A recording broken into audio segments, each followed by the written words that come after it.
How we doing, folks? That's all right. Now, if this microphone gives out, it's fine. I had a great thing happen to me earlier. You want to hear about it? Yes! So this thing that happened to me, no matter what happens with this microphone, it can't ruin my day because we went out for dinner earlier. And with tip, my bill came to $169.69. And apparently I'm still 12. So apparently when you do comedy, the key is to tell people a little bit about you. So I want to tell you a secret. It's probably not obvious, so I want to make this nice and clear from the start. I'm black. I know that's hard to believe. I'm also not from here. Also very hard to believe. It's true though, I'm only half black. For those of you who are interested, it's the bottom half.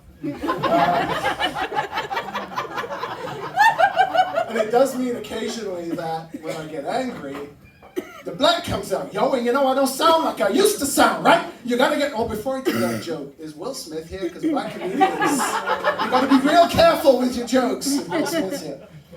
But even though I'm only half black, I do still get the stereotypes, right?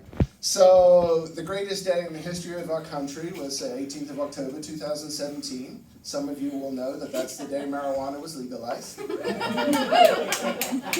And it was not long after that I was downtown waiting for a bus. And this lovely, well-meaning lady was trying to strike up a conversation. Apparently the giant headphones on my head weren't enough of a blaring sign that said, "Leave me the fuck alone!" So she was talking to me and she said, "So what do you think now about this marijuana being legal?" And I don't mean to mock anyone, but people in Newfoundland have this skill that I don't have to talk while inhaling. What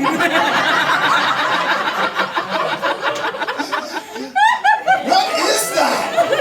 I would choke! So we're just chatting away, and I said, oh, you know, I think it's a great thing as long as, you know, the black people who were put in jail for this can make a living out of it, because fuck capitalism! Free my people. And she said, oh, so it's not hurting your business too much? Okay, so let me get this straight now. I have brown skin, so you think I sell drugs. Like, what sort of a fucking... Yes, it's hurting my business! Damn it! Can't sell a dime bag for love nor money anymore. It's ridiculous. And it's funny because if you hear me talk and you don't see me, there is no way you think this, right? Like, this does not go with this. And people see me, and I always get this, and they say, so, what sort of music do you like? And when I tell them it's like alt music and rock and rap, and not rap, and they're like, oh, you don't like rap music? I thought you'd be a good rapper. All right, I'm gonna do a little experiment here. I've never done this before, but I'd like to do an excerpt for you from the seminal classic by a fine gentleman by the name of Bubba Sparks and the Yin Yang Twins. Are you ready for this? Yeah. A booty, a booty. A booty, booty.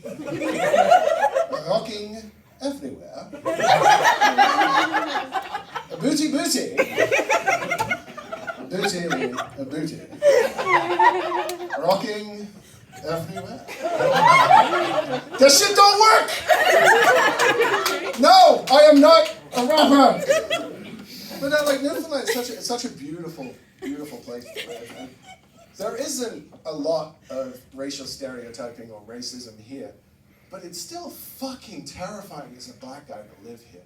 Let me give you an example. My very first Christmas in this province. Now, I grew up in Barbados. You know what we don't have in Barbados? Snow. You know what we have a fuck ton of in Newfoundland? Yeah. So, I'm sitting in my house with my brand new, now ex, thank Christ, wife. Been there, done that, lost half my t-shirts. And there's a pounding on the door. And I'm thinking, what in the name of God is happening? It's 7 o'clock in the evening. It's minus Jesus outside. So I go and open the door, and there's 3 guys in hoods. I'm like, fuck!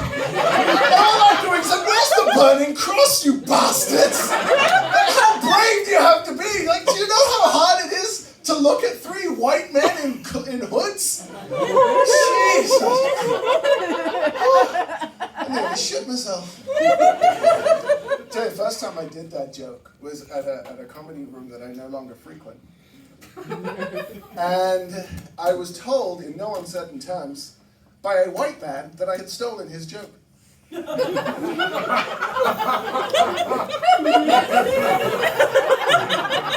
let that one sink in for a minute. Same winter, I experienced firsthand the thrill, the utter non-toxic manliness that is chopping a load of wood with a giant fucking axe. Nothing will cause an excess of testosterone like splitting formerly living things with giant hunks of metal. It's, oh my God. I think I grew 7 tons of chest hair on the spot. Which, if you've ever seen me on stage in my other persona, is a real accomplishment. So I'm chopping this wood. Now, I live in Grand Falls, Windsor at the time. Anyone been to Grand Falls, Windsor? I'm sorry. There were 3 black people in the town. The other 2 were doctors. This young lady walks past with her 2 children, and they stop to watch me cutting the wood. So manliness is up here now, right? There is a 0% chance I'm not putting on a show. Never held an axe in my life, but fuck that. We go full bore. I'm like, man, I hit that one and it was straight down the middle. I have muscles not existing and fat rippling, and it's just great. And they are watching me, and the young lady says, okay, come on, we gotta go now. And the poor kid says, but mommy, I want to watch the funny colored man cut the wood. Now, my God, I have never seen it before. It was the embodiment of, please let there be a hole in the ground to swallow me up. That whole woman didn't know whether to shit or go blind. I can tell you that. Honest to goodness. But you know, as a black person, there are certain words that I can say. Y'all can't say it. You know what I'm talking about, right? You know what I'm talking about. Negroni. I don't say that other word. I don't agree with it. I don't think it's fine. I don't think we can reclaim it. I think it's disgusting. But to each their own. But there are also things that you can say as white people that I can't say. Things like, good morning, Daddy.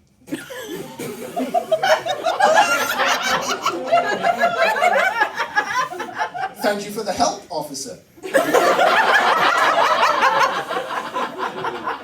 There's also certain jobs that I would never get as a black person, right? Like police officer.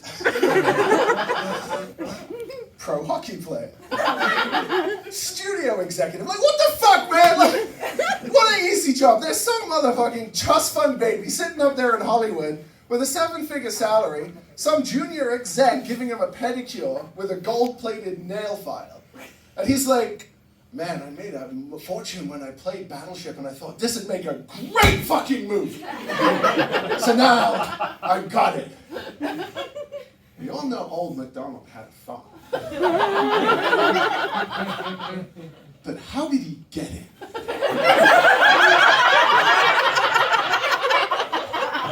Young MacDonald.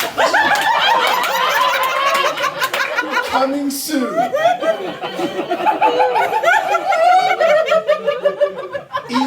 EI only on Disney Plus. I'm in the wrong fucking line of work.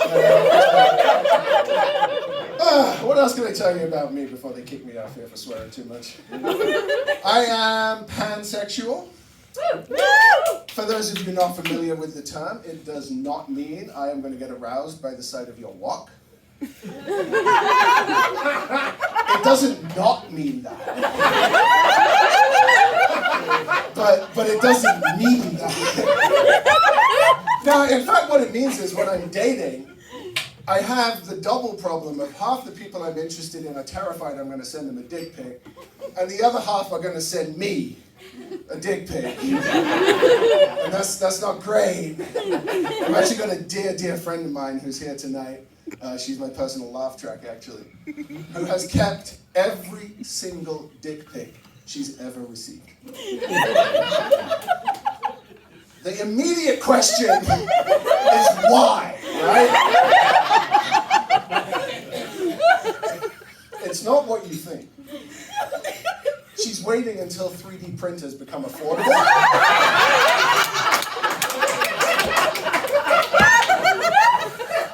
And I have stopped her every time right there because I don't want to know what comes next. But no, it's funny because most of my life I thought I was straight because that's heteronormativity, right? That's the world we live in. And the first time I was with a guy, I was, shall we say, a little too enthusiastic. And I don't know how many of you have performed this particular act, but it's real easy to put your neck out. And that was a real fun conversation with my massage therapist. So, Chris,